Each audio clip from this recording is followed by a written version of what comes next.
Les postos, on se retrouve avec Nono pour débriefer la défaite du Bayern de Munich cet après-midi. Grosse surprise, Augsbourg qui bat le Bayern de Munich après avoir battu l'Inter de Milan en Ligue des Champions et après avoir battu le Barça 2-0 cette semaine. Nono, le Bayern tombe à Augsbourg avec un match totalement incroyable. À la fin, on a vu des choses complètement aussi incroyables. Neuer qui est monté, qui a failli marquer d'une tête incroyable. Arrêt du gardien d'Augsbourg, incroyable.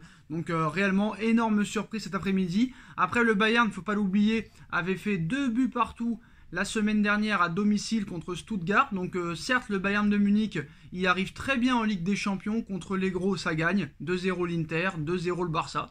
Mais contre les petites équipes en championnat allemand, en Bundesliga, ça rame. Et là, première défaite du Bayern de Munich en championnat. Moi, Sacha, je vais te faire mon analyse. J'ai l'impression que ça se reproduit beaucoup de fois. Les gros clubs ne sont plus très très motivés dans leurs championnats nationaux. Ils font des grands matchs en Ligue des Champions et dans leurs championnats nationaux, on voit un manque de motivation. Donc, ils font match nul à Stuttgart. Là, ils perdent contre Augsbourg. Voilà. Bon, mais ça change quand même pas le problème qu'ils gagneront encore le championnat d'Allemagne.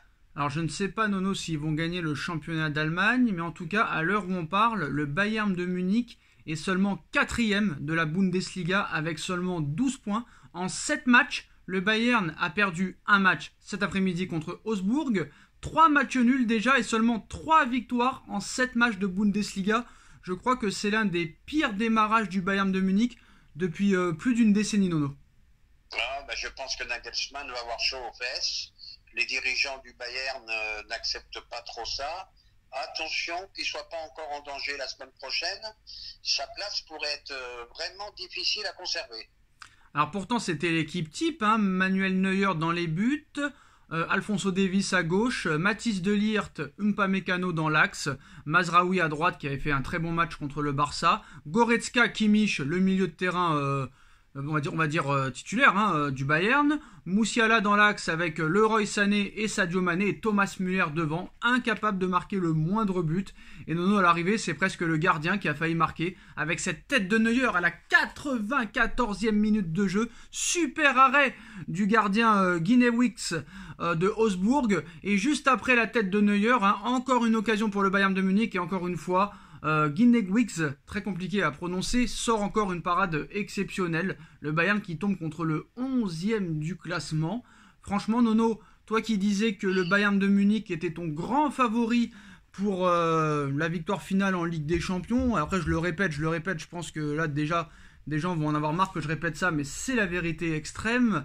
La vérité du mois de septembre n'est pas celle du mois de mars ou de avril ou de mai. Est-ce que pour toi, malgré cette défaite du Bayern cet après-midi, est-ce que pour toi le Bayern de Munich reste le grand favori pour la victoire finale en Ligue des Champions? Moi, ça reste mes favoris, vu les prestations qu'ils viennent de faire en Ligue des Champions. Ils font un match magnifique contre Barcelone, ils font un match magnifique contre l'Inter, et j'en reviens, moi aussi, je m'excuse de répéter les mêmes choses.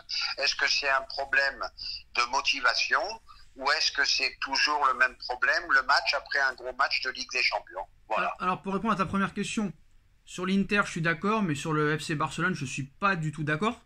Ils n'ont pas fait un bon match contre le FC Barcelone. Le Barça les a mangés en première mi-temps, ils n'ont pas vu le ballon.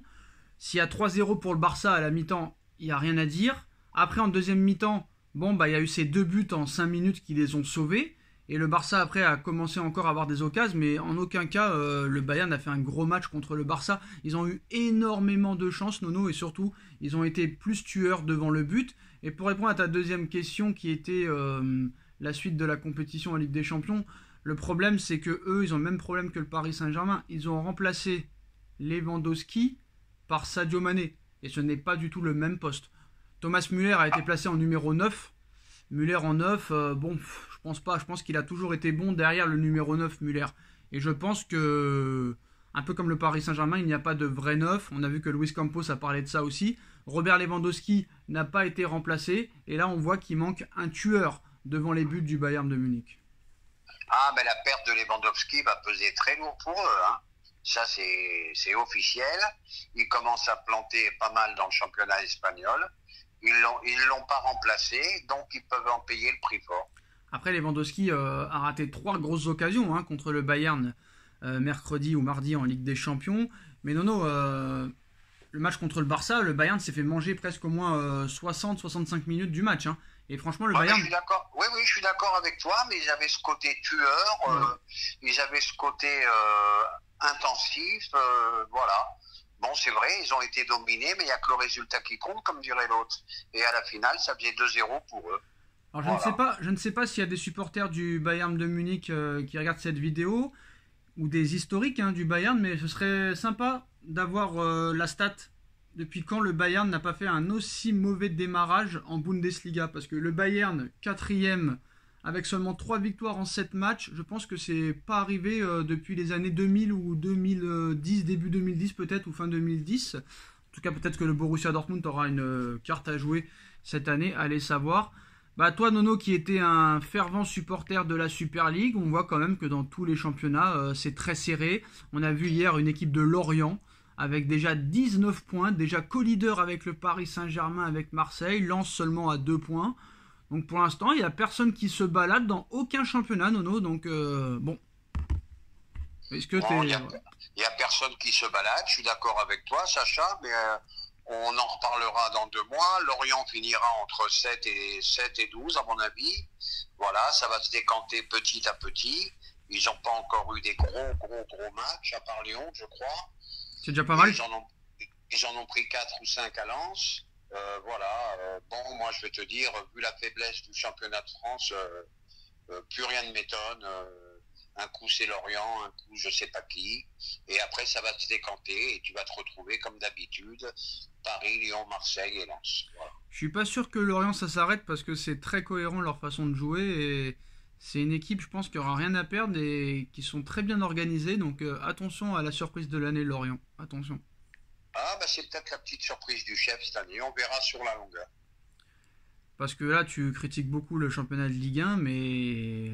Voilà, tu vois que le Bayern aussi peut perdre aussi, hein, donc voilà. Hein. Oui, mais le niveau de jeu, le contenu est quand même nettement supérieur. Et en plus, contre Lens, ils en prennent 5, Lorient, mais ils mettent 2 buts quand même, hein, ils prennent pas 5-0. Hein. D'accord, mais le contenu des matchs en Allemagne est autrement plus satisfaisant. Parce que Marseille, ils ont battu qui depuis le début de saison? Marseille a battu qui depuis le début de saison? Eh ben voilà, je te dis, ça va se décanter. Après, les gros vont se rencontrer entre eux. Et dans 1 mois, tu verras, il y aura quand même des petits écarts de points. Oui, bah ça c'est sûr. Après, pour moi, le championnat anglais reste vraiment le meilleur. Hein. Pour moi, il n'y a rien à dire. City qui se balade à Wolverhampton 3-0, bon, c'est pas une surprise, mais un petit mot sur encore Erling Haaland, buteur. Déjà 14 buts en 10 matchs avec Manchester City. C'est des stats assez affolantes quand même, mais je pense que là, c'est sûr que le Bayern, le Paris Saint-Germain auraient bien voulu avoir un joueur comme Haaland dans son équipe cette année. Hein. Ah, mais moi, ce Haaland, c'est phénoménal. C'est un physique hors norme. C'est un tueur. Il va vite. Il a tout pour lui. Et je te dis, il va y avoir une bagarre entre lui et Mbappé pendant les 10 prochaines années. Voilà, c'est le nouveau duel qui va s'installer.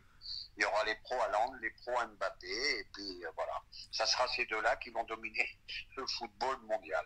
Après, la différence entre Haaland et Mbappé, c'est que Mbappé est champion du monde, mais pas Haaland. Mais la différence cette saison entre Mbappé et Haaland, c'est que Haaland met ses buts dans le championnat anglais, alors que Mbappé met des buts en Ligue 1.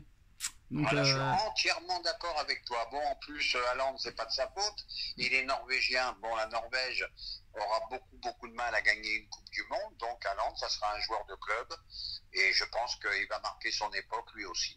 Alors, qui est le plus fort, Mbappé ou Haaland? C'est une question de goût. Alors, il y aura pas mal de gros matchs hein, demain. Atlético Madrid, Real Madrid, le derby.